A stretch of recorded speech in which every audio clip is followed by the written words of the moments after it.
എല്ലാ സജ്ജനങ്ങൾക്കും സസ്നേഹ പ്രണാമം. കൃഷ്ണമന്റെ കഴിഞ്ഞ കുറച്ച് ദിവസങ്ങളായിട്ട് ഒരു തീർത്ഥയാത്രയിലായിരുന്നു. അതുകൊണ്ട് തന്നെ കഴിഞ്ഞ 2 ആഴ്ച നമ്മളുടെ ലളിതാ സഹസ്രനാമം ക്ലാസ്സിന് ഒരു വിരാമമായിരുന്നു. ഇന്ന് നമ്മൾ വീണ്ടും ക്ലാസ് ആരംഭിക്കുന്നു. നമ്മളുടെ ക്ലാസ് നയിക്കുന്നത് നമ്മളുടെ പ്രിയങ്കരനായ ശ്രീ ശ്രീനിവാസൻ പന്തലിങ്കലാണ്. ലളിതാ സഹസ്രനാമ പഠന ക്ലാസ്, ലളിതാ സഹസ്രനാമത്തിലെ ഓരോ നാമങ്ങളുടെയും അർത്ഥം വിശദമാക്കിക്കൊണ്ടുള്ള പഠന ക്ലാസ് ഇന്ന് വീണ്ടും ആരംഭിക്കുന്നു. ക്ലാസ് നയിക്കുന്നതിന് മാഷിനെ സ്നേഹാദരപൂർവ്വം സ്വാഗതം ചെയ്യുന്നു. നമസ്തേ മാഷെ. നമസ്കാരം തിരുമേനി, എല്ലാവർക്കും നമസ്കാരം. ഓം സദാശിവസമാരംഭാം ശങ്കരാചാര്യ മധ്യമാം അസ്മദാചാര്യപര്യന്താം വന്ദേ ഗുരുപരമ്പരാം. ഓം ഗുരുർബ്രഹ്മ ഗുരുർവിഷ്ണുർഗുരുർദേവോ മഹേശ്വര ഗുരു സാക്ഷാത് പരബ്രഹ്മ തസ്മൈ ശ്രീ ഗുരവേ നമഃ. ഓം ഗജാനനം ഭൂതഗണാതിസേവിതം കവിത്തജംഭൂബലസാരഭക്ഷിതം ഉമാസുതം ശോകവിനാശകാരണം നമാമി വിഘ്നേശ്വരപാദപങ്കജം. വെള്ളപ്പളുങ്കു നിറമുത്ത വിദഗ്ധ രൂപീ കള്ളം കളഞ്ഞു കമലത്തിൽ എഴുന്ന ശക്തി വെള്ളത്തിലെ തിരകൾ തള്ളിവരും കണക്കെന്നുള്ളത്തിൽ വന്നു വിളയാടുക സരസ്വതീ നീ. സർവമംഗളമാംഗല്യേ ശിവേ സർവാർത്ഥ സാധികേ ശരണ്യേ ത്രംബകേ ഗൗരി നാരായണീ നമോസ്തുതേ. ഓം ശ്രീമാത്രേ നമ. ഓം മഹാദേവ്യേ നമ.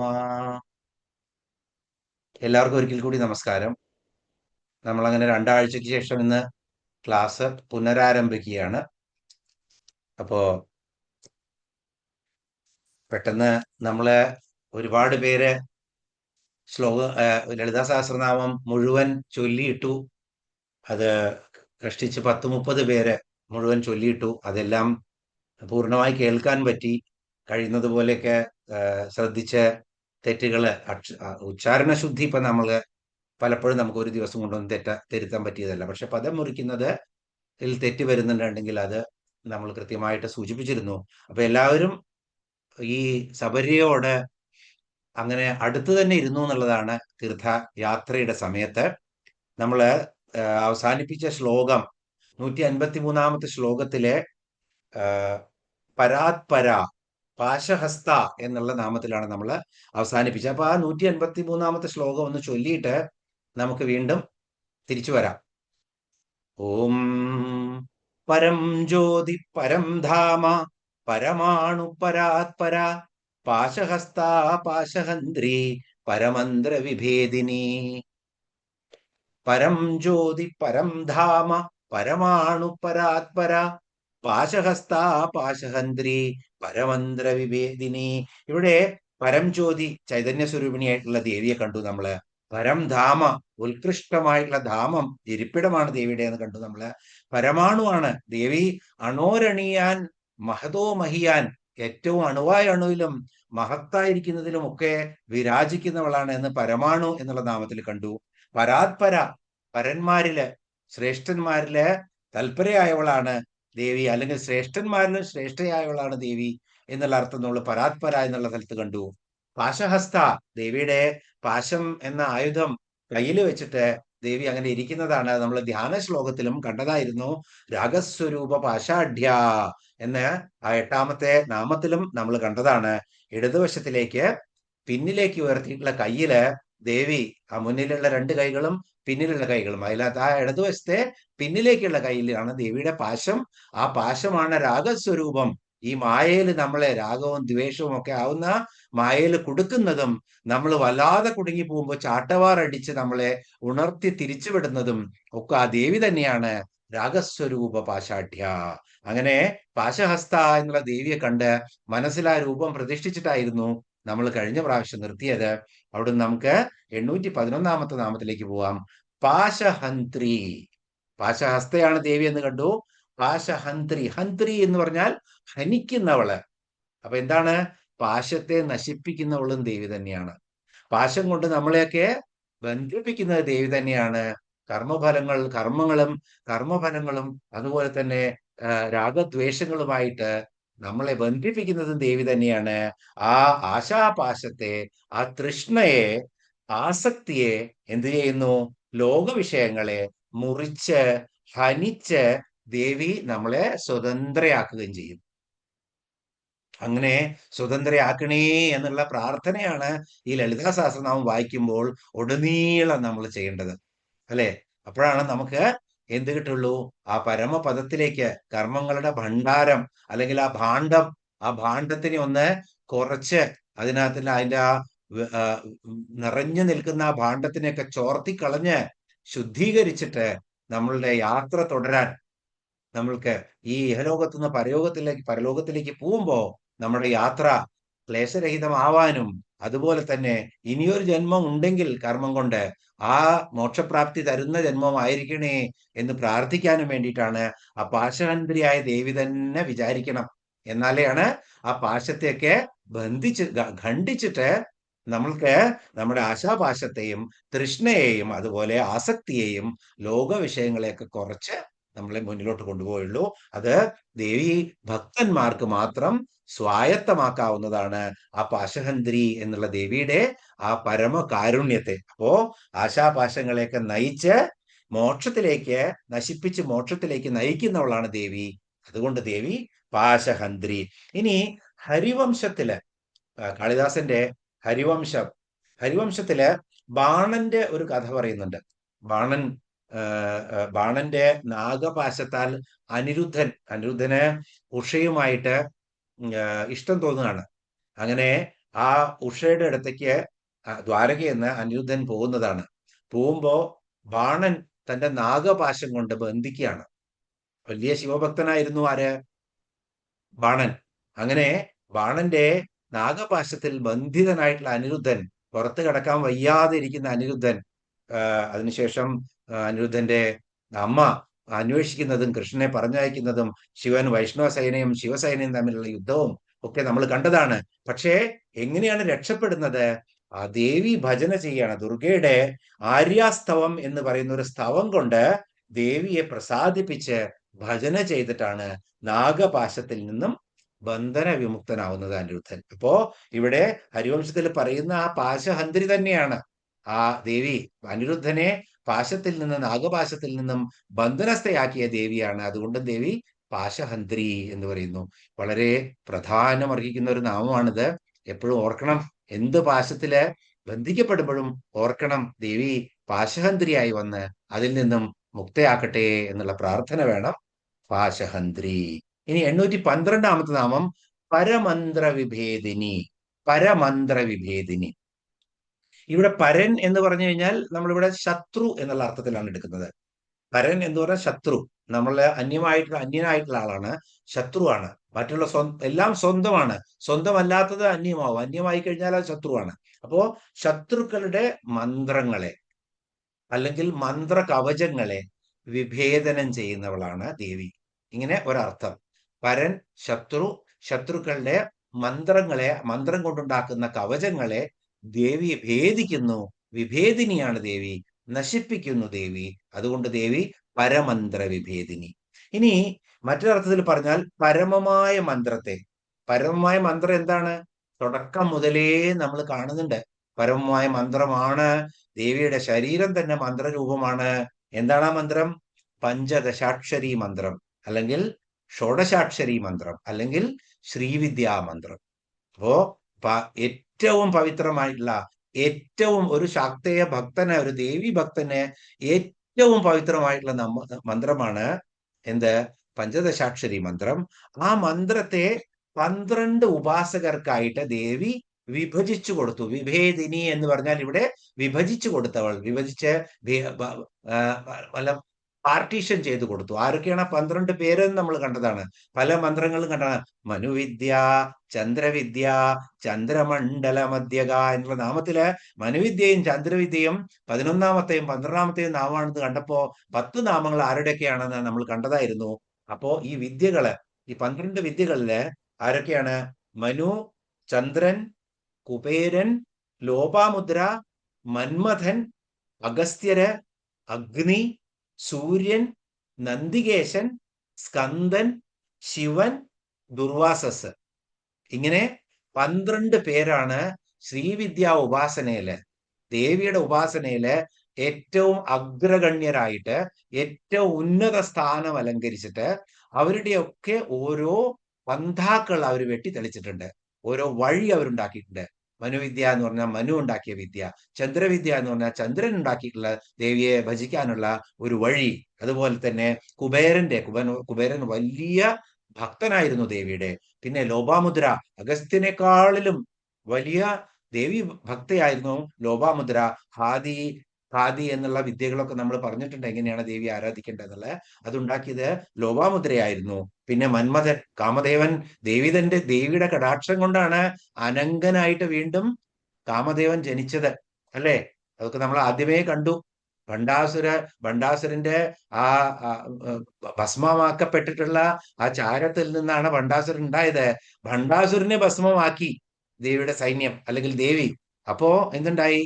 വീണ്ടും കാമദേവൻ ഉയർത്തെഴുന്നേൽക്കാൻ വേണ്ടി പോകുന്നതാണ്. അപ്പോ ദേവി എന്ത് ചെയ്യും? കാമദേവനെ വീണ്ടും അനങ്കനാക്കിയിട്ട്, അംഗമില്ല, എവിടെ വേണമെങ്കിലും ഏത് രൂപത്തിലും അങ്ങനെ സഞ്ചരിക്കാവുന്ന അനങ്കനാക്കി മാറ്റി ദേവി കാമദേവനെ. ഇപ്പൊ കാമദേവൻ വലിയ ഭക്തനായിരുന്നു ദേവിയുടെ. അത് കഴിഞ്ഞാൽ ലോപാമുദ്രയും അഗസ്ത്യരും ലളിതാ സഹസ്രനാമം തന്നെ കിട്ടിയത് നമുക്ക് അങ്ങനെയാണ്. ഭാഗ്യം സിദ്ധിക്കുകയാണെങ്കിൽ ഏകാംബരേശ്വര ക്ഷേത്രത്തിൽ നമുക്ക് ദർശനം ചെയ്യാൻ പോകണം. അവിടെ നമുക്ക് ആ ആമ്രമരം, ആ മാവ് നമ്മൾക്ക് കാണാൻ പറ്റും. ദേവി ഇരുന്ന സ്ഥലം അവിടെ വെച്ചിട്ട് അഗസ്ത്യർ പ്രാർത്ഥിച്ച് വീണ്ടും ഈ ലളിതാ സഹസ്രനാമം ലോക നന്മയ്ക്കായി വശിന്യാദി ദേവതകൾ കൊടുത്തത് തിരിച്ച് വീണ്ടും അഗസ്ത്യർക്ക് കിട്ടിയത് അവിടുന്നാണെന്നാണ് പറയുന്നത്. അപ്പൊ അതൊക്കെ സന്ദർശിക്കേണ്ട സ്ഥലങ്ങളാണ്. അങ്ങനെ അഗസ്ത്യരിന്ന് അഗ്നിദേവൻ, സൂര്യൻ സൂര്യന്റെ ശക്തി തന്നെ തിരിച്ചു കിട്ടിയത് ദേവിയെ ഉപാസിച്ചിട്ടാണ് എന്നാണ് പറയുന്നത്. നന്ദികേശൻ, ദേവിയുടെ തന്നെ ഭൂതഗണങ്ങളിലെ പുത്രനായിരുന്നു നന്ദികേശൻ. അപ്പോ നന്ദികേശൻ ദേവിയുടെ ഉപാസകനായിരുന്നു.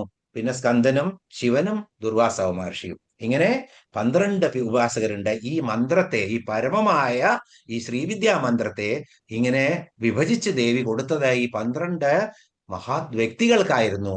അതുകൊണ്ട് ദേവി ഈ പരമമായ മന്ത്രത്തെ വിഭജിച്ചു കൊടുത്തത് കൊണ്ട് പരമന്ത്ര വിഭേദിനി എന്ന് പറയുന്നു. വളരെ മനോഹരമായിട്ടുള്ള അർത്ഥമാണ്. നമുക്ക് അറിയാം ശ്രീവിദ്യാ മന്ത്രം ഏതെന്ന് ഗുരുമുഖത്തു നിന്നും വളരെ ശക്തമായി കിട്ടേണ്ടതാണ്. എങ്കിലും നമ്മൾക്കറിയാം വാഗ്ഭവകൂടം, അത് കഴിഞ്ഞ് കാമരാജകൂടം, അത് കഴിഞ്ഞ് ശക്തികൂടം, ഇതൊക്കെ നാമങ്ങളും വന്നതാണ്. ഈ 3 കൂടത്തിലും ദേവിയുടെ മുഖമാണ് വാഗ്ഭവകൂടം. അവിടെ ദേവിയുടെ 1, 2, 3, 5 മന്ത്രാക്ഷരങ്ങളാണ്. 4 മന്ത്രാക്ഷരങ്ങളും ഒരു ഹ്രീങ്കാരവും. ആചാര്യസ്വാമികളുടെ ശ്ലോകമൊക്കെ നമ്മൾ ചൊല്ലി പഠിച്ചതാണ് ഇവിടെ. ക, എ, ഈ, ല, ഹ്രീം എന്നുള്ളത്. അതുപോലെ വെറും ആ നാമം അറിയാൻ വേണ്ടി പറയണമെന്ന് മാത്രം, അതിനെക്കുറിച്ച് പറയാൻ ഒരു യോഗ്യതയും എനിക്കില്ല. അത് ഗുരുമുഖത്ത് നിന്ന് ഗ്രഹിക്കേണ്ടതുമാണ്. അത് ഓരോന്നിനെയും, അത് വലിയ തത്വങ്ങളാണ് ആ ഓരോ ബീജാക്ഷരങ്ങളിലുള്ളത്. ശിവനും ശക്തിയും കാമനും ഭൂമിയും ആണ് ആദ്യത്തെ ആ വാഗ്ഭവകൂടം എന്നുള്ള ദേവിയുടെ മന്ത്രസ്വരൂപത്തിന്റെ മുഖത്തിനുള്ളത്. രണ്ടാമത് ഹ, സ, ക, ഹ, ല, ഹ്രീം 6 അക്ഷരങ്ങളുള്ള ബീജാക്ഷരങ്ങളുള്ള രണ്ടാമത്തെ വരിയാണ് ശ്രീവിദ്യാമന്ത്രത്തിന്റെ. അതിനെ കാമരാജ്യകൂടം എന്ന് പറയുന്നു, അല്ലെങ്കിൽ മധ്യകൂടം എന്ന് പറയുന്നു, അല്ലെ? അത് കഴിഞ്ഞാൽ അവിടുത്തെ ദേവതകള് സൂര്യനുണ്ട്, ചന്ദ്രനുണ്ട്, കാമനുണ്ട്, ഹംസമുണ്ട്, ഇന്ദ്രനുണ്ട്. അത് കഴിഞ്ഞ് സ, ക, ല, ഹ്രീം അവസാനത്തെ 4 വരി. ഇങ്ങനെ 6ഉം 5ഉം 5ഉം 6ഉം 11ഉം 4ഉം 15 അക്ഷരങ്ങളാണ്. അത് മൂന്നാമത്തെ ശക്തികൂടം എന്ന് പറയുന്നു. അപ്പൊ അതൊക്കെ ശക്തികൂടൈകതാപന്ന കട്യതോ ഭാഗധാരിണി, അധോ ഭാഗധാരിണിയാണ്. കടീത്തള പ്രദേശത്തിന്റെ താഴത്തുള്ള കട്ടി അധോഭാഗധാരിണി എന്നൊക്കെ നമ്മൾ പിരിച്ചു വായിക്കാനൊക്കെ പഠിച്ചതാണ്. അപ്പോ ഈ 3 ഭാഗങ്ങളും കൂടിയിട്ടുള്ള ആ പരമമായ മന്ത്രമാണ്.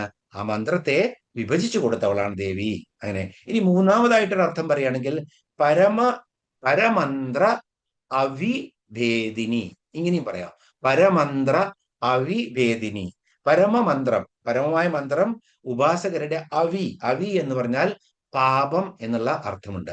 അപ്പൊ ഉപാസകരുടെ ഈ പരമമായ മന്ത്രം എന്താ ഉണ്ടാകുന്നത്? അത് ജപിച്ചു കഴിഞ്ഞാൽ ഉപാസകരുടെ പാപത്തെ ഭേദനം ചെയ്യുന്നു, അല്ലെങ്കിൽ നശിപ്പിക്കുന്നു. പഞ്ചശാക്ഷരി മന്ത്രം ജപിക്കുകയും ധ്യാനിക്കുകയും ചെയ്യുന്ന ഭക്തരുടെ സകല പാപങ്ങളെയും ദേവി നിശേഷം നശിപ്പിക്കും എന്നുള്ള അർത്ഥത്തിലും പരമന്ത്ര വിഭേദിനി എന്ന് പറയാം. എന്തായാലും പരമന്ത്ര വിഭേദിനിയാണ് ദേവി. ശ്രീവിദ്യ ഉപാസകരാണ് അല്ലെങ്കിലും ഏത് മന്ത്രം കൊണ്ടും ദേവി ഉപാസന ചെയ്യുന്നുവോ, ലളിതാ സഹസ്രനാമം കൊണ്ട് ഉപാസന ചെയ്യുന്നുവോ, അവരുടെ എല്ലാ പാപങ്ങളെയും ദേവി മാറ്റും, ശത്രുക്കളെയും ദേവി മാറ്റും. അതുകൊണ്ട് ദേവി പരമന്ത്ര വിഭേദിനി. ഇനി പെട്ടെന്ന് നമുക്ക് 154 ശ്ലോകത്തിലേക്ക് പ്രവേശിക്കാം. മൂർത്ത നിത്യതൃപ്ത മുനിമാനസഹംസിക സത്യവ്രത സത്യരൂപ സർവാന്തര്യാമിണി സതി. മൂർത്ത എഫ് എന്നുള്ള ചിഹ്നം വരും അവിടെ, മാർക്ക്. അപ്പൊ അവിടെ അമൂർത്ത എന്ന് വായിക്കണം.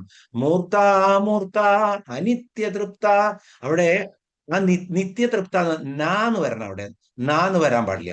ആ നിത്യതൃപ്തി അല്ല, അനിത്യതൃപ്ത. അപ്പൊ ആ നീ വന്നു കഴിഞ്ഞാൽ നിത്യതൃപ്ത അല്ല, അനിത്യതൃപ്തയാണ് വായിച്ചതെന്ന് മനസ്സിലേക്ക് പോകും.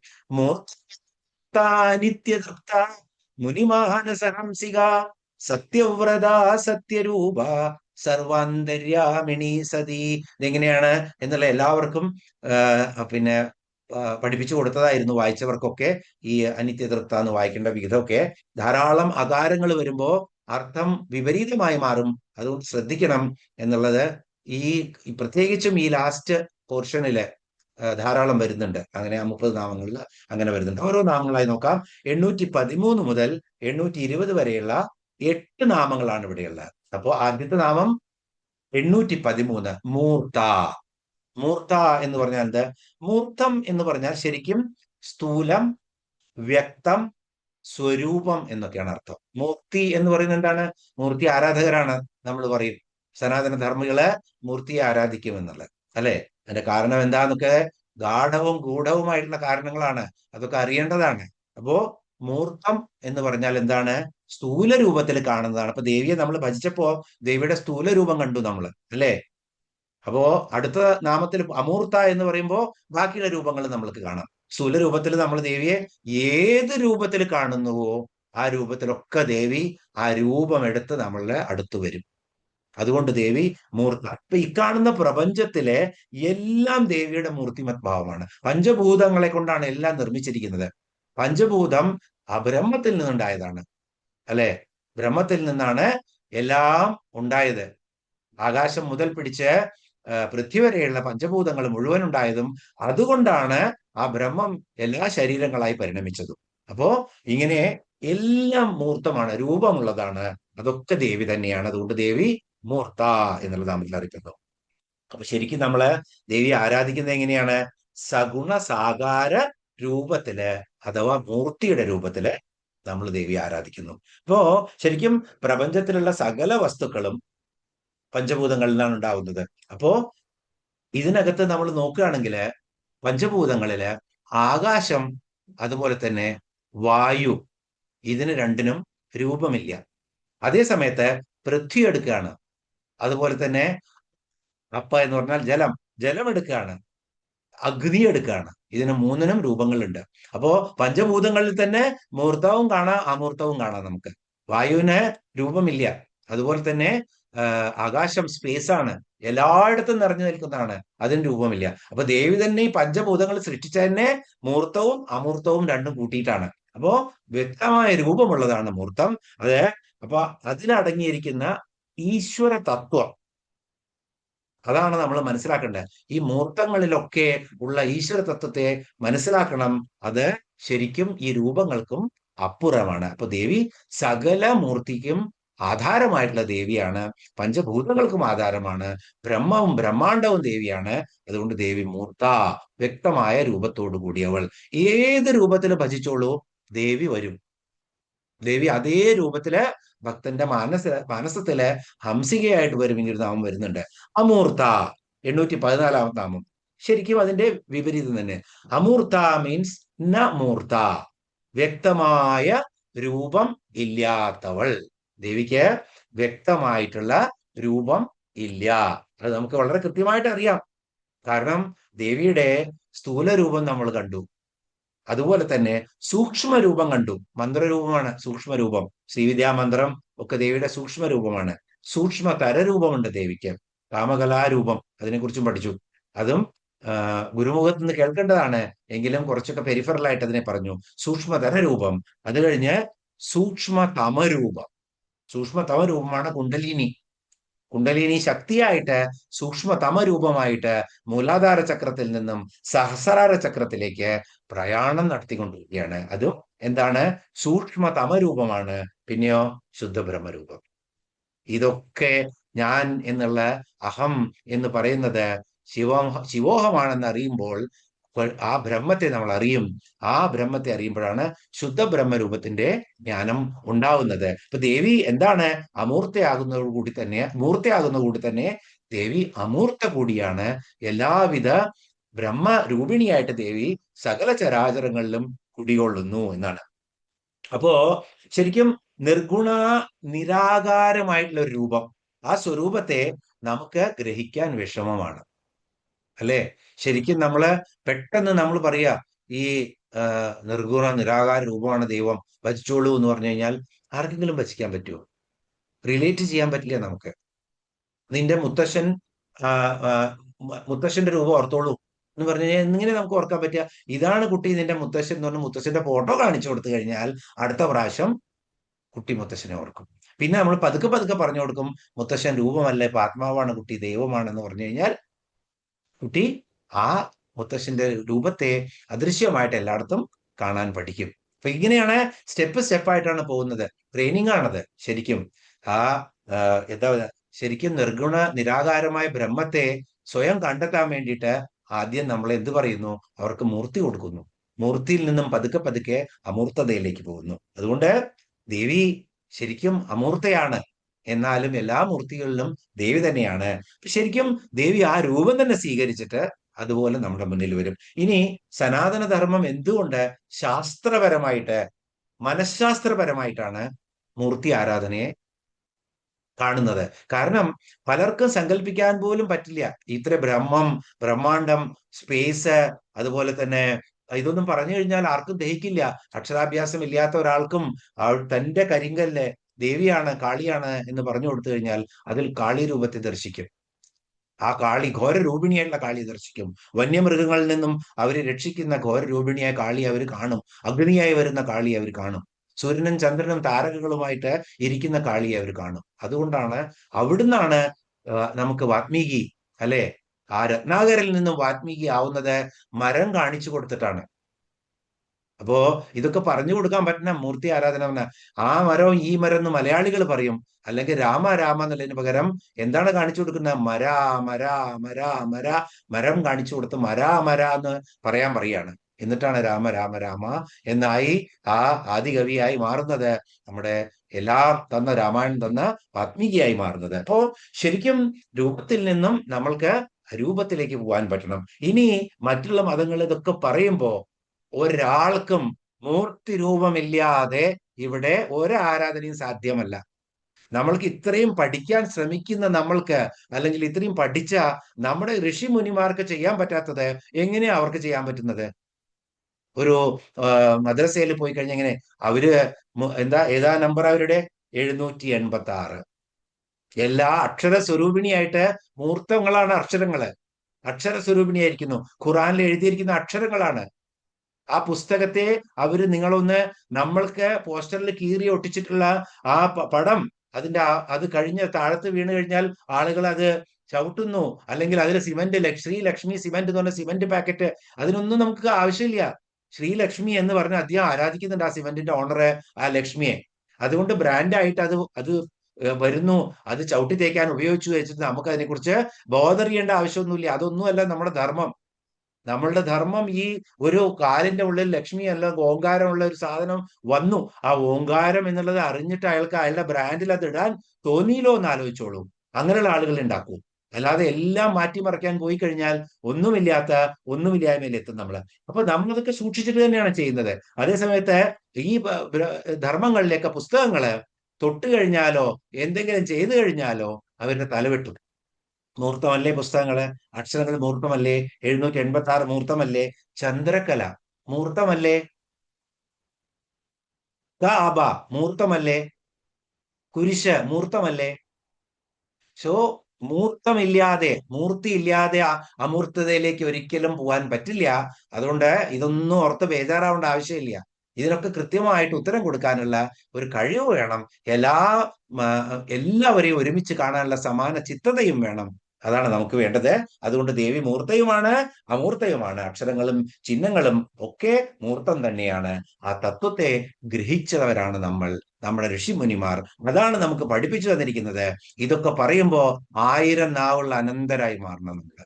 ഇത് നല്ല രീതിയിൽ പറഞ്ഞു കൊടുക്കണം. ഒരാളെ ഇകഴ്ത്താനോ ഒരാളെ മോശമാക്കാനോ ഒന്നുമല്ല. കാരണം എല്ലാ ദൈവങ്ങളും ഒന്നാണെന്നാണ് നമ്മൾ വിശ്വസിക്കുന്നത്. പക്ഷെ നമ്മുടെ സംസ്കാരത്തെ നിശേഷം മാറ്റിമറിക്കുന്ന ഒരു കാര്യത്തിലും നമ്മളും നമ്മളുടെ കുട്ടികളും ശക്തമായിട്ട് തന്നെ അതിനെ എതിർത്ത് അത് ശരിയല്ല, ഇതാണ് ശരി എന്ന് പറഞ്ഞു കൊടുക്കാനുള്ള ഒന്നേ ശരിയുള്ളൂ എന്നൊരിക്കലും പറയരുത്. പക്ഷെ ഒന്ന് മാത്രമേ ശരിയുള്ളൂ എന്ന് ആരെങ്കിലും പറഞ്ഞു കഴിഞ്ഞാൽ അല്ല എന്ന് പറയാനുള്ള ചങ്കുറ്റങ്ങൾ. അടുത്ത നാമത്തിലേക്ക് പോവാം. 815 അനിത്യതൃപ്ത. അപ്പൊ അവിടെ നിത്യതൃപ്ത അല്ല, അനിത്യതൃപ്ത. 805 നാമം. അനിത്യമായ. അനിത്യം എന്ന് പറഞ്ഞാൽ എന്താണ്? ഈ ലോകത്തുള്ള പദാർത്ഥങ്ങളൊക്കെ എന്താണ്? അനിത്യമാണ്. ഒന്നും നിൽക്കില്ല, എല്ലാം പോയി പോകും. എല്ലാ സാധനങ്ങളും എന്താണെങ്കിലും. ഇനി ഹിമവാനടക്കം, ഹിമാലയ പർവ്വതമടക്കം പോവും. ഒക്കെ നമുക്ക് കാണാം ഇങ്ങനെ പോകുന്നത്. എവിടുന്ന് അത് വന്നു? ശാസ്ത്രീയമായിട്ട് പറയുമ്പോ സമുദ്രത്തിന്റെ അടിയിൽ നിന്നാണ് ഹിമവാൻ വന്ന്. മറ്റൊരു നാമം പറയുമ്പോൾ നമ്മൾ ഇത് ഒന്ന് സൂചിപ്പിക്കും. അപ്പൊ അതിനെക്കുറിച്ച് കൂടുതൽ ചർച്ച ചെയ്യുന്നില്ല ഇവിടെ. സമുദ്രത്തിന്റെ അടിയിൽ നിന്നാണ് ഹിമവാൻ പൊങ്ങി വന്നത് എന്ന് പറയുന്നുണ്ട്. ആ പ്രദേശം മുഴുവൻ അതിനുള്ള ജിയോളജിക്കൽ എവിഡൻസുകൾ ഉണ്ട് എന്നാ പറയുന്നത്. അപ്പോ ശരിക്കും നമ്മള് അനിത്യമായിട്ടുള്ള വസ്തുക്കളെ കൊണ്ട് ആരാധിക്കും ദേവിയെ. ദേവിയെ മൂർത്തിയാണ്, നമ്മൾ പറഞ്ഞു. മൂർത്തിയാണ്, നമുക്ക് വേണ്ടി നമ്മൾ മൂർത്തിയായിട്ട് ദേവി ഇരിക്കുന്നുണ്ട്. അപ്പൊ ദേവിയെ നമ്മള് ഉപചാരങ്ങൾ അർപ്പിക്കുമ്പോൾ ദേവിക്ക് നമ്മൾ എന്താ കൊടുക്കുക? പുഷ്പം കൊടുക്കും, ഫലം കൊടുക്കും, തോയം കൊടുക്കും, അഗ്നി കൊടുക്കും, പിന്നെന്താ കൊടുക്കുക? നെയ്യ് ഇത് കൊടുക്കും, പ്രസാദങ്ങൾ കൊടുക്കും. ഇങ്ങനെ പെരിഷബിൾ ആയിട്ടുള്ള അനിത്യങ്ങളായിട്ടുള്ള വസ്തുക്കളാണ് ദേവിക്ക് നമ്മൾ കൊടുക്കുന്നത്. ആർക്കാണ് കൊടുക്കുന്നത്? എന്നും ശാശ്വതമായിരിക്കുന്ന നിത്യശുദ്ധ ബ്രഹ്മത്തിനാണ് നമ്മൾ ഈ സാധനങ്ങളെ കൊണ്ട് ഒരു പുഷ്പമൊക്കെ കൊടുക്കുന്നത്. എന്നിട്ടും ദേവി തൃപ്തിയാകും. അതാണ് ഇപ്പൊ നിത്യതൃപ്ത എന്ന് പറഞ്ഞിട്ടൊരു നാമം നമ്മൾ ഓൾറെഡി പഠിച്ചതാണ്. നിത്യതൃപ്ത, നിയന്ത്രി, നിഖിലേശ്വരി എന്ന് പറഞ്ഞിട്ടുള്ള നമ്മളൊരു നാമം പഠിച്ചതാണ്. ഇവിടെ അനിത്യതൃപ്തയാണ്. അപ്പോ അനിത്യമായിട്ടുള്ള വസ്തുക്കൾ കൊടുത്തിട്ടും ദേവി തൃപ്തയാണ്, ദേവി പ്രസാദിക്കും. പൂജ, യാഗം, ഹോമം ഇതൊക്കെ നടത്തുമ്പോൾ നമ്മൾ കൊടുക്കുന്ന പൂവും ജലവും ധൂമവും ദീപവും ഒക്കെ സമർപ്പിച്ചാലും ദേവി അതിലൊക്കെ തൃപ്തയാണ്. അനിത്യങ്ങളായവയാൽ തൃപ്തിയായ ദേവിയെ അനിത്യതൃപ്ത എന്ന് വിളിക്കുന്നു. ഇനി സർവ്വജഗത്തിന്റെയും കാരണവും അനാദിരൂപവും അതുപോലെ തന്നെ സർവശക്തവുമായ ഈ പരമചൈതന്യത്തിന് ഇതിന്റെ ഒന്നും ആവശ്യമില്ല. പക്ഷെ നമ്മൾ കൊടുക്കുന്നത് സ്വീകരിച്ച ഒരാള് പ്രസാദമായിട്ട് എന്ന് പറഞ്ഞാൽ നമുക്ക് എത്ര സന്തോഷം ഉണ്ടാവും. ദേവി എന്ത് കൊടുത്താലും സ്വീകരിക്കും എന്നുള്ളതാണ്. ഇനി കാട്ടാളനായ ഭക്തൻ ദേവിക്ക് മാനിറച്ചി കൊടുത്താലും അതും സ്വീകരിക്കുമെന്ന് നമ്മൾ കണ്ടു. ശരിക്കും എങ്ങനെ ശിവൻ പ്രസാദിച്ചത് എന്നുള്ള കഥ നമ്മൾ ധാരാളം കണ്ടതാണ്. അപ്പോ ഇവിടെ ശരിക്കും നമ്മൾ എന്താണ് പറയുന്നത്? ഭഗവാൻ ഭഗവത്ഗീതയിൽ പറയുന്നുണ്ട്. 9-ാമത്തെ അധ്യായത്തിലെ 26-ാമത്തെ ശ്ലോകം, പത്രം പുഷ്പം ഫലം തോയം യോമേ ഭക്ത്യാ പ്രയച്ഛതി സഹം ഭക്ത്യുപഹൃതം അശ്നാമി പ്രയതാത്മന എന്നാണ് പറയുന്നത്. അപ്പൊ ദൈവം എന്താണ് പറയുന്നത്? പത്രം പുഷ്പം ഫലം തോയം. ഏതൊരുവൻ ഭക്തിയോട് കൂടിയിട്ട് പത്രം പുഷ്പം ഫലം തോയം, ഇലയോ പൂവോ എന്താണെങ്കിലും ജലമോ അവന്റെ ഭക്തിപൂർവമായ തരുന്നുവോ ആ ദ്രവ്യത്തെ ഞാൻ സന്തോഷത്തോടുകൂടി സ്വീകരിക്കുന്നു എന്നാണ് ഭഗവാൻ പറയുന്നത്. അപ്പോ ഇതിലൊക്കെ തൃപ്തിയുടെ എന്നുള്ളതാണ് ദേവി. അതുകൊണ്ട് ദേവി അനിത്യതൃപ്ത. ഇനി 816-ാം നാമം മുനിമാനസഹംസിക. നമ്മൾ 1-2 വട്ടം പറഞ്ഞു. മുനിമാനസഹംസിക. എന്താണ് ഈ മുനിമാനസഹംസിക? മുനികളുടെ മാനസമാകുന്ന സരസിന്, മാനസ സരസിന് അരയന്നമായവളാണ് ദേവി. അതിങ്ങനെ ആലോചിക്കണം ആ രൂപം. മാനസ സരസില് ആ മാനസ സരസ് പോലെ നിർമ്മലമായിട്ടുള്ള ഒരു തടാകം ഈ ലോകത്തില്ല. മാനസരോവരിൽ നമ്മളൊന്നും പോയിട്ടില്ലെങ്കിലും ധാരാളം കേട്ടിട്ടുണ്ട്. ഇനി വയസ്സധികമില്ലാത്ത ആളുകളൊക്കെ നേരത്തെ തന്നെ പോയി വരിക. മാനസ് സരസിൽ പോവുക എന്ന് പറഞ്ഞാൽ അത്ര ബുദ്ധിമുട്ടുള്ള കാര്യമൊന്നുമല്ല. മാനസ് സരസിൽ നിന്ന് കൈലാസത്തിലേക്ക് പോവാൻ, കൈലാസത്തിന്റെ മുകളിലൊന്നും ആർക്കും കയറണ്ട. ഡോണ്ട് തിങ്ക് ദാറ്റ് ട്രക്കിങ് ചെയ്ത് കൈലാസത്തിന്റെ മുകളിലേക്ക് പോകണമെന്ന് അതില്ല. മാനസ് സരോവരം കഴിഞ്ഞ് ഒരു 40 കിലോമീറ്റർ കൂടി മുന്നിലോട്ട് പോയി കഴിഞ്ഞാൽ അവിടെ നമുക്ക് ഒരു പോയിന്റ് ഉണ്ട്. ആ പോയിന്റ് മുതൽ പിന്നെ 55 കിലോമീറ്റർ നമ്മൾക്ക്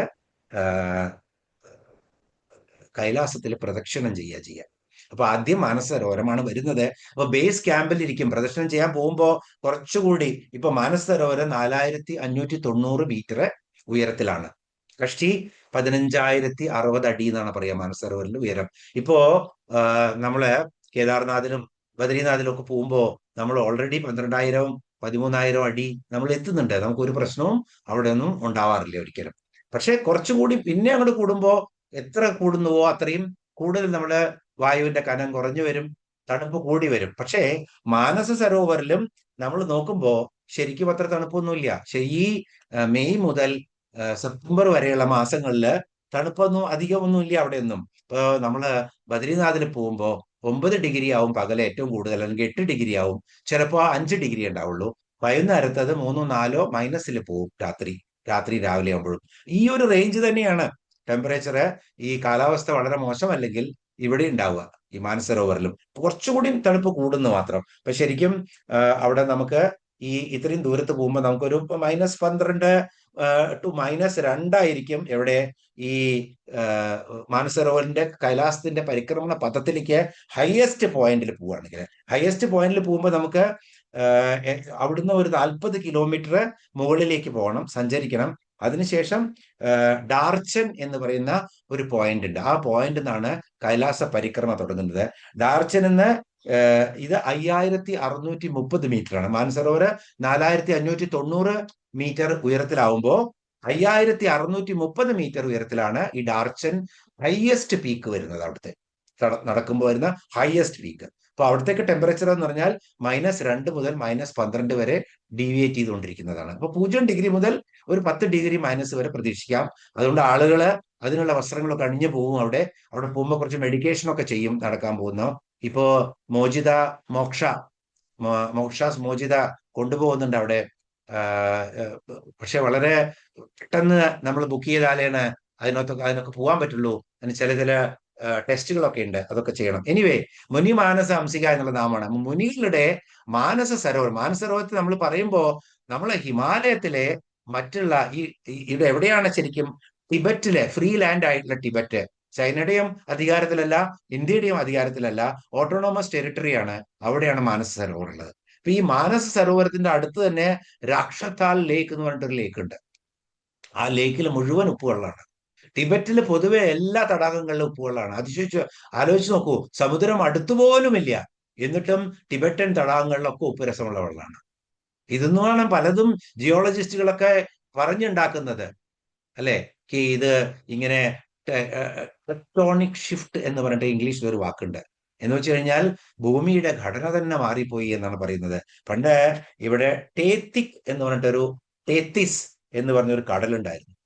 ഈ ടേത്തിസ് എന്ന് പറയുന്ന കടല് ഈ ഏഷ്യ ഭൂഖണ്ഡവും ഭാരത ഭൂഖണ്ഡവും തമ്മിൽ കൂട്ടിയിടിച്ചിട്ട് അങ്ങനെ അതിനെ ഡിസ്പ്ലേസ് ആയി പോയതാണ്. ആ കടലിന്റെ ഭാഗങ്ങളാണ് ഈ ടിബറ്റിലുള്ള പല ഈ ഉപ്പുരസത്തിലുള്ള വെള്ളത്തിന് കാരണം എന്നൊക്കെയാണ് ജിയോളജിസ്റ്റുകൾ പറയുന്നത്. എന്നിട്ടും മാനസ സരോവരം എന്ന് പറഞ്ഞാൽ പ്യുവറസ്റ്റ് ഓഫ് പ്യുവർ ആണ്. അതും മെയ് മാസം മുതൽ ഈ സെപ്റ്റംബർ മാസം വരെ അവിടെ ധാരാളം വെളുത്ത അരയന്നങ്ങൾ വരും. മൈഗ്രേറ്ററി അരയന്നങ്ങൾ വരുന്ന സമയമാണത്. അപ്പോ മുനികളുടെ മാനസം എങ്ങനെയാണ്? അതുപോലെ പ്യുവറസ്റ്റ് ഓഫ് പ്യുവർ വാട്ടർ ആണ്. അവിടേക്കൊന്ന് കുളിക്കുക, ആ ജലാശയം കണ്ടാൽ തന്നെ നമ്മുടെ മനസ്സിന് സംതൃപ്തിയാവുമെന്ന് പറഞ്ഞാൽ രാവിലെ 3 മണിക്ക് എണീറ്റ് ആണ് ഈ പോകുന്നവരൊക്കെ 3-3:30 എണീറ്റ് ബ്രാഹ്മ മുഹൂർത്തത്തിൽ എണീറ്റ് കുളിക്കും. അവിടെ എല്ലാവരും പരിക്രമ തുടങ്ങുന്നതും അല്ലെങ്കിൽ പകുതി ഭാഗം പരിക്രമ തിരിച്ചു വരുന്നതും ഒക്കെ ആ സമയത്താണ്. അപ്പോ ഇവിടെ ഈ വലിയ വിശാലമായ തടാകമാണ് ഇത് മാനസരോവരം. ആ മാനസരോവരത്തില് ശരിക്കും നോക്കുകയാണെങ്കിൽ എങ്ങനെയാണ് 320 സ്ക്വയർ കിലോമീറ്റർ ആണ് അതിന്റെ വിസ്തൃതി. 320 സ്ക്വയർ കിലോമീറ്റർ. അപ്പോ അത് സൂര്യപ്രകാശത്തിൽ ഇങ്ങനെ തിളങ്ങുമ്പോ പലതരത്തിലുള്ള വർണ്ണങ്ങള്, കരയോടടുത്ത ഭാഗത്ത് അതിനെ എമറാൾഡ് ഗ്രീൻ എന്ന് പറയും. ഇപ്പൊ നമ്മൾ ശരിക്കും ഇവിടുന്ന് ഗംഗോത്രിയിൽ നിന്ന് ഉത്തരകാശിയിലേക്ക് നമ്മൾ ട്രാവൽ ചെയ്യുമ്പോൾ നമ്മൾ ഈ മുഴുവൻ ഗംഗോത്രി നദിയെ മുഴുവൻ ഏത് നേരത്തും അതിന്റെ അടുത്ത് കൂടെയാണ് നമ്മൾ ട്രാവൽ ചെയ്യുക. പ്ലസ് ആ സമയത്ത് അവിടെ നമുക്ക് തെഹരി ഡാം കെട്ടിയിട്ടിട്ടുണ്ട്. അപ്പൊ വെള്ളം ധാരാളം നമുക്ക് കാണാൻ പറ്റും. വളരെ മനോഹരമാണത്. ആ ശരിക്കും ഗ്രീൻ, എമറാൾഡ് ഗ്രീൻ ആണ് ആ വെള്ളം. ഇങ്ങനെ ഒരു എമറാൾഡ് രത്നം വെച്ചതുപോലത്തെ ശുദ്ധമായിട്ടുള്ള സ്ഫടിക സംകാശ ജലമാണ് അവിടെ. പക്ഷേ ഈ മാനസ സരോവരത്തില് ഡെപ്തിലേക്ക് പോകുമ്പോ ഒരു ബ്ലൂഷ് ആയിട്ടുള്ള കളറാണ് കാണുന്നത്. സൂര്യൻ അസ്തമിക്കുമ്പോ അവിടെ ഇളം ചുവപ്പ് നിറമായി മാറും. അപ്പൊ വർണ്ണങ്ങൾ തരുന്ന അത്രയും ശുദ്ധതയുള്ള ഒരു തടാകമാണ്. അതുപോലത്തെ മനസ്സാണ് മുനികളുടെ. ആ മുനികളുടെ മാനസത്തില് ഹംസികയായിട്ട്, അല്ലെങ്കിൽ അതുപോലത്തെ ഭക്തന്മാരുടെ മാനസത്തില് ഹംസികയായിട്ട് വിഹരിക്കുന്നവളാണ് ദേവി. അതുകൊണ്ട് ദേവിയെ മുനിമാനസ ഹംസിക എന്ന് പറഞ്ഞു. കുറച്ച് ജോഗ്രഫി ഒക്കെ ഇത് തരുന്നത് എന്തിനാണെന്ന് വെച്ചാൽ മാനസരോവരത്തെ കുറിച്ചൊക്കെ അറിയാനും കുറച്ചുകൂടി പഠിക്കാനും അവിടെയൊക്കെ പോവാനും, നമുക്ക് പറ്റിയില്ലെങ്കിൽ നമ്മുടെ മക്കളോട് പോകാൻ പറയാനും ഒക്കെ തോന്നണം. അതിനു വേണ്ടിയിട്ടാണ് ഇങ്ങനെയൊക്കെ ചെയ്യുന്നത്. ധാരാളം അവിടെ ദേഹപ്രദക്ഷിണം എന്ന് പറയും. ഇപ്പൊ തിരുപ്പതിയിൽ പോയി കഴിഞ്ഞാലും ദേഹപ്രദക്ഷിണമുണ്ട്. ശയനപ്രദക്ഷിണം നമ്മൾ പറയും. അവിടെ ചെന്ന് ടിബറ്റൻ സന്യാസിമാര് ഒരു പ്രാവശ്യം മാനസരോവരത്തെയും കൈലാസത്തെയും പ്രദക്ഷിണം ചെയ്തു കഴിഞ്ഞാൽ സകല പാപങ്ങളിൽ നിന്നും ഓരിട്ട് മോക്ഷം കിട്ടുന്ന പറയുന്നത്. 108 പ്രാവശ്യം ചെയ്തു കഴിഞ്ഞാൽ പിന്നെ വീണ്ടും ഓരോ ജന്മവുമില്ലാതെ കൈവല്യമായി മാറും എന്നാണ് പറയുന്നത്. അത് അവിടെ ശയന പ്രദക്ഷിണം ചെയ്യുന്നവർ ആലോചിച്ച് നോക്കൂ. ഈ 52 കിലോമീറ്റർ ദൂരം നടന്നു പോകേണ്ട ദൂരമാണ്. യാക്കുകളൊക്കെ കിട്ടും. ആ സ്ഥലത്ത് ആളുകൾ ശയനപ്രദക്ഷിണം ചെയ്യുന്ന മുനിമാരെ കാണാൻ പറ്റും നിങ്ങൾക്ക് എന്നുള്ളതാണ്. അപ്പൊ നമുക്ക് അറിയാൻ പറ്റണം എത്ര ശക്തമാണ് ഈ സനാതന ധർമ്മം എന്നുള്ളത്. മുനിമാനസ ഹംസിക, അങ്ങനെ മുനിമാരുടെ മനസ്സില് ഹംസികയായിട്ട് വിളങ്ങുന്ന ദേവിയാണ്. അത്രയും ശുദ്ധമായിട്ടുള്ള മനഃചിത്രങ്ങളില് ഭക്തരുടെ മനസ്സിൽ വിളങ്ങാൻ തയ്യാറായിരിക്കുന്ന ദേവിയാണ്. അതുകൊണ്ട് ദേവി മുനിമാനസ ഹംസിക. ഇനി 817 നാമം സത്യവ്രത. സത്യത്തെ മാത്രം വ്രതമാക്കിയിട്ട് എടുത്തവളാണ് ദേവി. അതുകൊണ്ട് ദേവി സത്യവ്രത. സത്യം ബ്രഹ്മം തന്നെയാണ്. സത്യം ജ്ഞാനമനന്തം ബ്രഹ്മ എന്നുള്ള ഉപനിഷത്ത് വാക്യം ഇടയ്ക്കിടയ്ക്ക് ഓർക്കുക. സത്യം ജ്ഞാനമനന്തം ബ്രഹ്മ എന്ന്. അപ്പൊ സത്യം എന്ന് പറഞ്ഞാൽ എന്താണ്? ബ്രഹ്മം തന്നെയാണ് അല്ലെ? സത്യത്തിൽ എത്ര വയസ്സായി എന്നൊക്കെ ചോദിക്കുന്നുണ്ട് അല്ലെ? അപ്പോ ബ്രഹ്മം ഏറ്റവും പ്രിയമായിട്ടുള്ളവളാണ് ദേവി. അതുകൊണ്ട് തന്നെ ദേവി സത്യവ്രത. അപ്പോ ശരിക്കും സത്യധർമ്മങ്ങളെ കൊണ്ട് പ്രാപിക്കാവുന്നവളാണ് ദേവി. അതുകൊണ്ടാണ് ദേവിയെ എന്ത് പറയുന്നത്? സത്യവ്രത എന്ന് പറയുന്നത്. അപ്പോ ആരൊക്കെയാണോ ദേവി ആശ്രയിച്ചിട്ട് വ്രതങ്ങൾ എടുക്കുന്നത് അവരെയൊക്കെ ദേവി അനുഗ്രഹിക്കും. അങ്ങനെയൊരു അർത്ഥമുണ്ട്. അപ്പോ ഒന്നാമത്തെ അർത്ഥം സത്യം മാത്രം വ്രതമായി എടുത്തവൾ. രണ്ടാമത് സത്യം തന്നെയാണ് ബ്രഹ്മം, ബ്രഹ്മസ്വരൂപിണിയായ ദേവി. മൂന്നാമത്തെ അർത്ഥം സത്യം ശരിക്കും സത്യനിഷ്ഠയോട് കൂടിയിട്ട് വ്രതങ്ങൾ ആരൊക്കെ എടുക്കുന്നുവോ അവരെയൊക്കെ ദേവി അനുഗ്രഹിക്കും എന്നുള്ളതാണ്. കാരണം നമ്മൾ കണ്ടിട്ടുണ്ട് ഗോപികമാര് കാത്യായനി വ്രതം എടുത്തിട്ട് അവസാന ദിവസം കൃഷ്ണൻ അവർക്ക് പ്രാപ്യമായതും രാസലീല നടത്തിയതും ഓരോ കാരണങ്ങൾ ഓരോ സമയത്തും ശക്തിയെ ധ്യാനിച്ചിട്ടുണ്ട് ഭഗവാന്മാർ കൂടി. അതുകൊണ്ട് ദേവി എന്താണ് പറയുന്നത്? സത്യവ്രതയാണ് ദേവി എന്ന് പറയുന്നത്. 818 നാമം സത്യരൂപ. ഇതൊക്കെ പെട്ടെന്ന് മനസ്സിലാക്കാവുന്ന നാമങ്ങളാണ്, ധാരാളം ചിന്തിക്കേണ്ട നാമങ്ങളാണ്. അപ്പൊ നമുക്ക് പറഞ്ഞിട്ട് കാര്യമില്ല, അത് ബോധമണ്ഡലത്തിൽ ഉദിക്കണം. സത്യരൂപ, സത്യം തന്നെ രൂപമായവൾ. അപ്പോ ദേവി സത്യസ്വരൂപിണിയാണ്. സത്യം ബ്രഹ്മമാണ്. ദേവി ബ്രഹ്മസ്വരൂപിണിയാണ്. ഭൂത ഭാവി വർത്തമാന കാലങ്ങൾക്കൊന്നും ദേവിയെ തളച്ചിടാൻ പറ്റില്ല. അതിനൊക്കെ അതീതയാണ് ദേവി. സത്യത്തിന്റെ ലക്ഷണമേ അതാണ്. സത്യം എന്നും ചിരമായിരിക്കും. അതുകൊണ്ടാണ് ബ്രഹ്മം മാത്രമാണ് സത്യം എന്ന് പറയുന്നത്. അല്ലാതെ ബാക്കിയുള്ളതൊക്കെ മാറിക്കൊണ്ടിരിക്കും. ഈ ബ്രഹ്മാണ്ടം തന്നെ മാറിക്കൊണ്ടിരിക്കും ഇല്ലേ? അതുകൊണ്ട് ബ്രഹ്മാണ്ടം സത്യമല്ല, മിഥ്യയാണ്. ജഗത്ത് മിഥ്യയാണ്. ബ്രഹ്മം സത്യം, ജഗത് മിഥ്യ എന്നുള്ളത് വാക്ക് എപ്പോഴും ഓർത്തോണ്ടിരിക്കുക. അപ്പോ എന്നും മാറിക്കൊണ്ടിരിക്കുന്നതാണ്. പക്ഷെ മാറാത്ത ഒന്നേ ഉള്ളൂ, സത്യം. അതുകൊണ്ട് ദേവി സത്യത്തിന്റെ രൂപമാണ് എന്ന് വെച്ചാൽ സത്യം ബ്രഹ്മമാണ് എന്നാണ് ഇവിടെയും പറയുന്നത്. അപ്പൊ ദുർഗയായിട്ടും ലക്ഷ്മിയായിട്ടും സരസ്വതിയായിട്ടും കാളിയായിട്ടും ഏത് രൂപത്തിലും ദേവി നമുക്ക് പ്രത്യക്ഷപ്പെടും. പക്ഷെ ഓർക്കുക, ദേവിക്ക് ഇതൊക്കെ രൂപങ്ങളുണ്ടെങ്കിലും ദേവി ബ്രഹ്മമാണ്, ശുദ്ധ ബ്രഹ്മമാണ് എന്നോർക്കുക. സത്യരൂപ. ഇനി 819 നാമം സർവന്തര്യാമിണി. സത്യവ്രത, സത്യരൂപ, സർവാന്തര്യാമിണി. സർവ അന്തര്യാമിണി, സർവ അന്തർയാമിനി.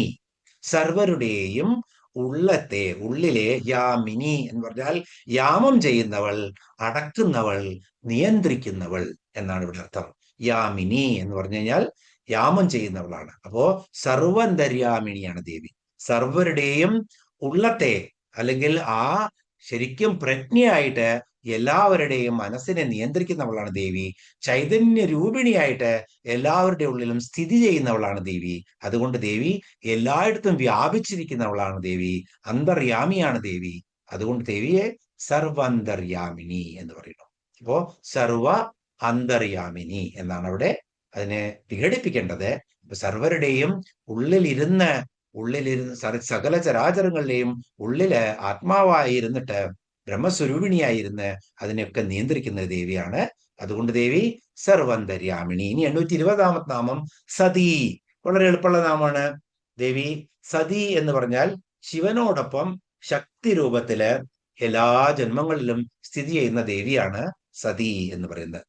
ഇനി സതി എങ്ങനെയാണ് ദക്ഷപുത്രിയായിട്ട് ജനിച്ചു എന്നും അതിനുശേഷം മഹാദേവനെ നിന്ദിച്ച ദക്ഷന്റെ യാഗശാലയിൽ വെച്ചിട്ട് സ്വയം ദേവി തന്റെ ദേഹത്തെ ഉപേക്ഷിച്ചു, പ്രാണനെ ത്യജിച്ചു, തന്റെ യോഗാഗ്നിയിൽ തന്റെ പ്രാണനെ ത്യജിച്ചു എന്നും ഒക്കെയുള്ള കഥ നമ്മൾ കണ്ടിട്ടുണ്ട്. എന്നിട്ട് വീണ്ടും ദേവി ജനിക്കുന്നു, പാർവതിയായ പർവ്വത പുത്രിയായിട്ട്, ഹിമവാന്റെ പുത്രിയായിട്ട് ദേവി പാർവതിയായി ജനിക്കുന്നു. എല്ലാ ജന്മങ്ങളിലും ഹിമവാൻ പരമശിവന്റെ പതിവ്രതയായ പത്നിയായിട്ട്, സതീ പതിവ്രതയായ പത്നിയാണ്, അങ്ങനെ ശക്തിയാണ്. അങ്ങനെയുള്ള ആ രൂപത്തെ സതി എന്ന് പറയുന്നു. അപ്പൊ സതി എന്ന് പറഞ്ഞാൽ എന്താണ്? സതി രൂപത്തിലുള്ള ശക്തിയാണ് ദേവി. അപ്പോ പരമശിവന്റെ പതിവ്രതയായ പത്നിയാണ് സതി. ഓം സതിയേ നമ. 820 നാമം. അങ്ങനെ ആ ശ്ലോകം കഴിഞ്ഞു. 155 ശ്ലോകത്തിലേക്ക് പ്രവേശിക്കാം നമുക്ക്. ബ്രഹ്മാണി ബ്രഹ്മജനനി ബഹുരൂപാബുധാർച്ചിത പ്രസവിത്രീ പ്രചണ്ഡാജ്ഞ പ്രതിഷ്ഠാ പ്രകടാകൃതി. ബ്രഹ്മാണി ബ്രഹ്മജനനി ബഹുരൂപാബുധാർച്ചിത പ്രസവിത്രീ പ്രചണ്ഡാജ്ഞ പ്രതിഷ്ഠാ പ്രകടാകൃതി. ഇവിടെ 821 മുതൽ 830 വരെയുള്ള 10 നാമങ്ങളാണ്. ഒരുപാട് നാമങ്ങൾ വരുന്നുണ്ട്, വേഗം വേഗം കാണാം. അപ്പൊ ഇവിടെ ബ്രഹ്മാണി, ബ്രഹ്മജനനി 2 നാമങ്ങളാണ്. കാരണം നമ്മൾ 1000 നാമം കൊണ്ടാണ് വശിന്യാദി ദേവതകൾ ദേവിയെ സ്തുതിച്ചിരിക്കുന്നത്. അപ്പൊ പല നാമങ്ങളും നമ്മൾ ബ്രഹ്മജനനി എന്ന് ഒന്നാക്കി കഴിഞ്ഞാൽ ഒരു നാമം കുറയും. അതുപോലെ തന്നെ പല നാമങ്ങളും നമ്മൾ മുറിച്ചു കഴിഞ്ഞാൽ നാമങ്ങൾ കൂടും, അല്ലെങ്കിൽ അർത്ഥം അനർത്ഥമാവും. അപ്പോ ശരിക്കും പണ്ഡിതന്മാർ എങ്ങനെയാണോ അതിനെ വ്യാഖ്യാനിച്ചു വെച്ചിരിക്കുന്നത് അതുപോലെ നമ്മൾക്ക് 1000 നാമങ്ങൾ കാണാം. ഇവിടെ ബ്രഹ്മാണി എന്നുള്ള ഒരു നാമമാണ്, ബ്രഹ്മ എന്നുള്ളത് ഒരു നാമമാണ്, ജനനി എന്നുള്ളത് മറ്റൊരു നാമമാണ്. ബ്രഹ്മാണി ബ്രഹ്മജനനി ബഹുരൂപാബുധാർച്ചിത എന്ന് വായിക്കണം. ആദ്യത്തെ നാമം 821 ബ്രഹ്മാണി. ബ്രഹ്മാണി എന്ന് പറഞ്ഞാൽ ബ്രഹ്മശക്തി സ്വരൂപിണി. ബ്രഹ്മാവിന് സൃഷ്ടി ചെയ്യാനുള്ള ശക്തി പ്രദാനം ചെയ്യുന്നത് ദേവിയാണ്. ഇതൊക്കെ നമ്മൾ കണ്ടതാണ് അല്ലെ? ബ്രഹ്മാവിനെ സൃഷ്ടിക്കുന്നതും ആരാണ്? ഈ ജഗത്ത് ഉണ്ടാക്കുന്ന സമയത്തെ ബ്രഹ്മാവിന്റെ ആവശ്യമുള്ളൂ. അത് കഴിഞ്ഞാൽ ബ്രഹ്മാവില്ല. ആചാര്യസ്വാമികളുടെ സ്തോത്രം ചൊല്ലിയിട്ട് ഇതൊക്കെ നമ്മൾ കണ്ടതാണ്. ഇപ്പൊ വിഷ്ണുവും ബ്രഹ്മാവും അതുപോലെ തന്നെ മഹേശ്വരനും ഒക്കെ ആ സമയത്ത് മാത്രമേ ഉള്ളൂ. അതിന്റെ മുന്നേ ബ്രഹ്മമാണ്. ആ ബ്രഹ്മസ്വരൂപിണിയാണ് ദേവി. അപ്പോ ബ്രഹ്മാണി എന്ന് പറഞ്ഞാൽ ബ്രഹ്മാവിന് ശക്തി പകരുന്നവളാണ് ദേവി, അല്ലെങ്കിൽ ബ്രഹ്മാവിനെ സൃഷ്ടിക്കുന്നവളാണ്. അങ്ങനെയുള്ള ദേവിക്ക് നമസ്കാരം. ഓം ബ്രഹ്മാണിയെ നമ. ഇനി അണ് എന്നുള്ള ധാതു, ഇതിനെ ഒന്ന് മാറ്റി നോക്കാം നമുക്ക്. അണ് എന്നുള്ള ധാതു എടുത്തു കഴിഞ്ഞാൽ ബ്രഹ്മ അണ് എന്ന് പറഞ്ഞു കഴിഞ്ഞാൽ ശരിക്കും അണ് എന്നുള്ള ധാതുവിന്റെ അർത്ഥം ചലിക്കുക, ചലിപ്പിക്കുന്ന ശക്തി എന്നാണ്. ഇപ്പൊ പ്രാണൻ എന്നുള്ള വാക്ക് എടുത്തു നോക്കൂ. ഇപ്പൊ പ്രാണൻ എന്ന് പറഞ്ഞാൽ പ്രകർഷേണ അണ്യതേ ഇതി പ്രാണഹ, നന്നായിട്ട് ചലിപ്പിക്കുന്നതാണ്. എന്തിനേയും ചലിപ്പിക്കാൻ ശക്തി കൊടുക്കുന്നതാണ് പ്രാണൻ. പ്രാണൻ ഇല്ലെങ്കിൽ കഴിഞ്ഞു കാര്യം അല്ലേ? അപ്പോ അതുകൊണ്ടാണ് ആ ദേഹത്തിനെ അല്ലെങ്കിൽ ഇന്ദ്രിയങ്ങളെ ഒക്കെ ചലിപ്പിക്കാൻ ശക്തി കൊടുക്കുന്നതാണ് പ്രാണൻ. അതുകൊണ്ടാണ് പ്രകർഷേണ അന്യതേ ഇതി പ്രാണഹ. അണ് എന്ന ധാതുവിന്റെ അർത്ഥം ചലിപ്പിക്കുക അല്ലെങ്കിൽ ചലിപ്പിക്കുന്ന ശക്തി എന്നാണ്. അപ്പൊ ബ്രഹ്മാവിന്റെ ശക്തിയാണ് അല്ലെങ്കിൽ ബ്രഹ്മാവിന്റെ ചലനശേഷി കൊടുക്കുന്നത്. അതുകൊണ്ടാണ് ആചാര്യസ്വാമികൾ പറഞ്ഞത് ശിവശക്തിയായുക്തോ യതിഭവതി ശക്ത പ്രഭവിതും എന്ന് പറഞ്ഞ് അനങ്ങാൻ പോലും ആ ശക്തി വേണമെന്ന് പറഞ്ഞതാണ്. ആ തത്വമാണ് ഇവിടെ വരുന്നത്. അപ്പോ ഇനി ദേവി മാഹാത്മ്യ സമയത്ത്, ദേവി മാഹാത്മ്യത്തിലെ 2-ാം അധ്യായത്തിലാണ് അല്ലെ, അതെ, ശുംഭ നിശുംഭവധ സമയത്ത് രക്തബീജനൊക്കെ വന്നതിന് ശേഷം ദേവി ആ എന്താ ഏത് രൂപത്തിലാണ്? ചണ്ഡികാദേവിയായിട്ട് ദേവി നിൽക്കുന്നുണ്ട്. ഇപ്പൊ ചണ്ഡികാ രൂപത്തിലുള്ള ദേവി എല്ലാ ദേവന്മാരുടെയും ശക്തി വരുത്തുന്നു.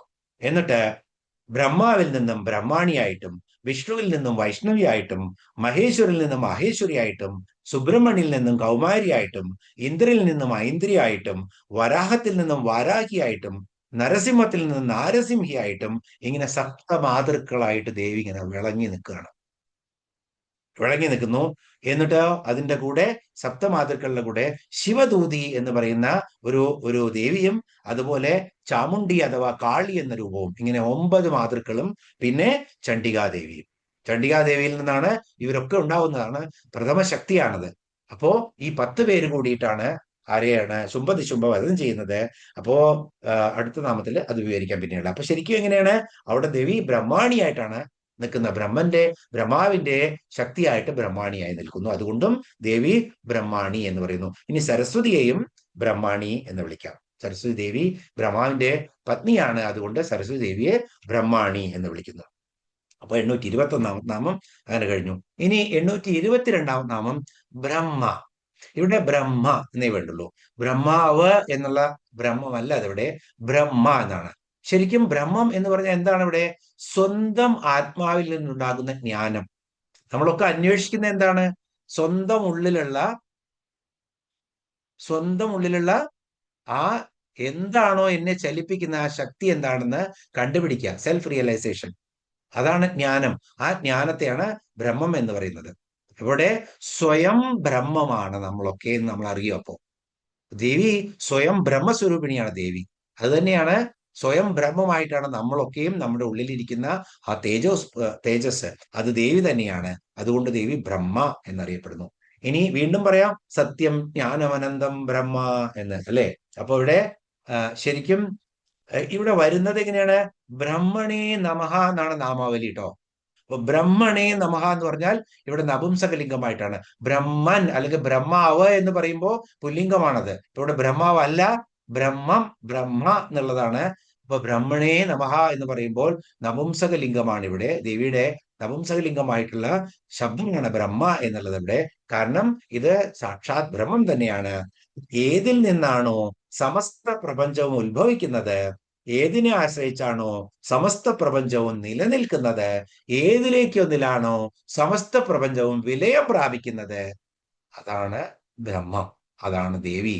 അതുകൊണ്ട് ദേവി ഓം ബ്രഹ്മണേ നമഃ എന്ന് പറഞ്ഞ് നമുക്ക് പറയാം അദ്വൈത സ്വരൂപിണിയാണ് ദേവി എന്നാണ് ഇവിടെ പറയട്ടെ. ഇനി 823-ാം നാമം ജനനി. ജനനി, സർവ പ്രപഞ്ചത്തിനെയും ജനിപ്പിച്ചവളാണ് ദേവി. അതുകൊണ്ട് ദേവി ജനനിയാണ്. ഇത് കുറെ വിശദീകരിക്കേണ്ട ആവശ്യമൊന്നുമില്ല.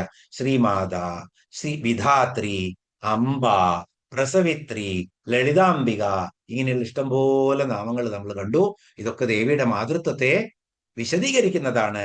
അപ്പൊ ജനനി എന്ന് പറഞ്ഞാൽ സർവപ്രപഞ്ചത്തിനെയും ജനനം കൊടുത്തവളാണ് ദേവി. അതുകൊണ്ട് ദേവി ജനനി എന്ന നാമത്തിൽ അറിയപ്പെടുന്നു. 824-ാം നാമം ബഹുരൂപ. ബഹുരൂപ, അനേക രൂപങ്ങളുള്ള ആള്. അപ്പൊ ദേവിക്ക് നേരത്തെ നമ്മൾ നിർവികാരയാണ് ദേവി എന്ന് പറഞ്ഞു, ഒരാകാരവും ഇല്ല എന്ന്. നിരാകാരയാണ് ദേവി എന്ന് പറഞ്ഞു, അല്ലെ? നിർലേപ, നിരാകാര എന്നൊക്കെ നമ്മൾ കണ്ടു. ഇവിടെ ബഹുരൂപ എന്ന് പറയുന്നു. കാരണം നമ്മള് മൂർത്തയുമാണ് ദേവി എന്ന് കണ്ടു. അപ്പൊ മൂർത്തയാവുമ്പോ ദേവി ബഹുരൂപയാണ്. അപ്പൊ ദേവിയെ ശരിക്കും ഈ ബഹുരൂപങ്ങളൊക്കെ ഒന്ന് തന്നെയാണ് എന്ന് നമുക്ക് പറഞ്ഞു കൊടുക്കാൻ പറ്റണം. ഇതേ ശുംഭൻ ദേവിയെ വെല്ലുവിളിക്കുന്നുണ്ട്. ഹേ ചണ്ഡികാദേവി, നീ 10 പേരെ 9 പേരെ നിർത്തിയിരിക്കുന്നു. സപ്തമാതൃക്കള് ദേവികളായി നിൽക്കുന്നു, അവരുടെയൊക്കെ പടകളായിട്ട്. അതുപോലെ ശിവദൂതിയുണ്ട്, പിന്നെ കാളിയുണ്ട്, ചാമുണ്ടയുണ്ട്. ഇങ്ങനെയൊക്കെ നീ ഒറ്റയ്ക്ക് വാ ധൈര്യം ഉണ്ടെങ്കിൽ എന്ന് പറയുമ്പോ ദേവി ചിരിച്ച് പറയാണ്, ഹേ ശുംഭ. അതുകൊണ്ടാണ് ശുംഭൻ എന്ന് വിളിക്കുന്നത് നമ്മള്, വിവരം കുറഞ്ഞ ആളുകളെ, വിവരദോഷികളെ. കാരണം പറയാണ്, ഹേ ശുംഭ, നീ ഞാനല്ലാതെ ഇവിടെ എന്താ നിൽക്കുന്നത്? നിനക്ക് മറ്റെന്തെങ്കിലും കാണുന്നുണ്ടോ? എല്ലാം ഞാൻ തന്നെയാണെന്ന് പറഞ്ഞിട്ട് സപ്തമാതൃക്കളും ശിവദൂതിയും ചാമുണ്ടിയും ദേവിയുടെ, ചണ്ഡികാദേവിയെ വിലയിച്ച് കാണിച്ചു കൊടുക്കുകയാണ് ശുംഭന്. അപ്പോ എല്ലാം ദേവി തന്നെയാണ്. ബഹുരൂപത്തിൽ നമ്മൾ വിളിക്കുന്നു, നമ്മൾ ആരാധിക്കുന്നു. പരാശക്തിയെ എന്ത് രൂപത്തിൽ വേണമെങ്കിൽ വിളിച്ചോളൂ, അതുപോലെ വന്നുകൊള്ളും. പക്ഷെ ദേവി ബ്രഹ്മസ്വരൂപിണിയാണ്, ശബ്ദബ്രഹ്മമാണ്, അക്ഷരരൂപിണിയാണ്, ദേവി തന്നെയാണ്. അതുകൊണ്ട് ദേവി ഓം ബ്രഹ്മരൂപായേ നമ എന്നുള്ള നാമത്തില് നമുക്ക് നമസ്കരിക്കാം. ഇനി 825 നാമം ബുധാർച്ചിത. ബുധാർച്ചിത, ബുധജനം എന്ന് പറഞ്ഞാൽ എന്താണ്? ബുധജനം എന്നാണ് ജ്ഞാനികൾ. അപ്പോ ജ്ഞാനികളാൽ അർച്ചിക്കപ്പെടുന്നവളാണ്, സംശയമില്ല. ഇപ്പൊ നമ്മള് മനുവിദ്യ, ചന്ദ്രവിദ്യ എന്നൊക്കെ പറഞ്ഞപ്പോ നമ്മൾ കണ്ടു അല്ലെ, 12 പേരെ കണ്ടു, മഹാരഥികളെ. ഇനി അവര് മാത്രമല്ല, ആരാണ് ദേവി ആരാധിക്കാത്തത്? സകലരും ദേവിയെ ആരാധിക്കുന്നുണ്ട്. ഇനി ജ്ഞാനികളുടെ ആരാധന തനിക്ക് ഏറ്റവും പ്രിയങ്കരമാണെന്ന് ഭഗവത്ഗീതയില് കൃഷ്ണൻ പറഞ്ഞിട്ടുണ്ട്. 7ാമത്തെ അധ്യായത്തിലെ 16 മുതൽ 19 വരെയുള്ള ശ്ലോകങ്ങളില് ഇത് തന്നെയാ പറഞ്ഞിരിക്കുന്നത്. എന്നിട്ട് നമ്മൾ എപ്പോഴും പറയുന്ന ഒരു കാര്യം അവിടെ ഭഗവാൻ പറഞ്ഞതാണ്, നമ്മൾ എപ്പോഴും പറയുന്നത്, ഉപാസകര് 4 വിധത്തിലാണ്. നമ്മൾ 2 വിധത്തിലാണ് എപ്പോഴും പറയാറ്. ഒന്ന് ആർത്തൻ. ആർത്തൻ എന്ന് പറഞ്ഞാൽ വളരെ ദൈന്യമുള്ള ആളാണ്, വളരെ ദുഃഖം ഉള്ള ആളാണ്. അപ്പൊ എന്താ ഉണ്ടാവുക? ബെഗിങ് അല്ലെ? ഒന്ന് ആർത്തൻ. രണ്ടാമത്തെ ആരാണ്? അർത്ഥാർത്ഥി. രണ്ടാമത്തെ ഞാൻ പറയുന്നല്ല കേട്ടോ, ഭഗവത്ഗീതയിലെ ശ്ലോകമാണ്. അർത്ഥാർത്ഥി എന്ന് വെച്ച് കഴിഞ്ഞാൽ എന്തെങ്കിലുമൊക്കെ കിട്ടാൻ വേണ്ടിയിട്ട് ജപിക്കുന്നത്. എന്ന് വെച്ച് കഴിഞ്ഞാൽ ബ്രൈബിങ് ചെയ്യും. ദേവിയെ ഇതാണ് സാധിച്ചു കഴിഞ്ഞാൽ അതാണ് ചെയ്യാം എന്ന് പറഞ്ഞിട്ട് ബ്രൈബ് ചെയ്യും. അപ്പോ അർത്ഥാർത്ഥി. ഇനി മൂന്നാമത്തെ ഒരു കൂട്ടുണ്ട്, ജിജ്ഞാസു. നല്ല ജിജ്ഞാസു ഉണ്ട്, ടെസ്റ്റിംഗ് ജിജ്ഞാസു ഉണ്ട്. കുറച്ചൊക്കെ വിശ്വാസം ഉണ്ട്, എന്നാലും ദേവി ഒന്ന് ടെസ്റ്റ് ചെയ്യാം, ഇത് ശരിയാണോ, ഉണ്ടോ, ഇല്ലയോ, ഒന്ന് അറിയാം. അപ്പൊ അറിയാനുള്ള ജിജ്ഞാസ നല്ലതാണത്. മൂന്നാമത്തെ തരത്തിലുള്ള ഭക്തരാണ് ജിജ്ഞാസു. നാലാമത്തതോ ജ്ഞാനി. അദ്ദേഹത്തിന് അറിയാം ഇതൊക്കെ ഉണ്ട് എന്നുള്ളത്. ഒരു ഫലേച്ഛയും കൂടാത്ത അർപ്പണ മനോഭാവത്തോട് കൂടിയിട്ട് കൈവല്യ പദത്തിന് വേണ്ടിയുള്ള ആരാധനയാണ്. അപ്പൊ ഈ 4 തരത്തിലുള്ള ഉപാസകരില് ആരാണ് ഏറ്റവും നല്ലത് എന്ന് കൃഷ്ണൻ പറഞ്ഞു വെക്കുന്നുണ്ട്.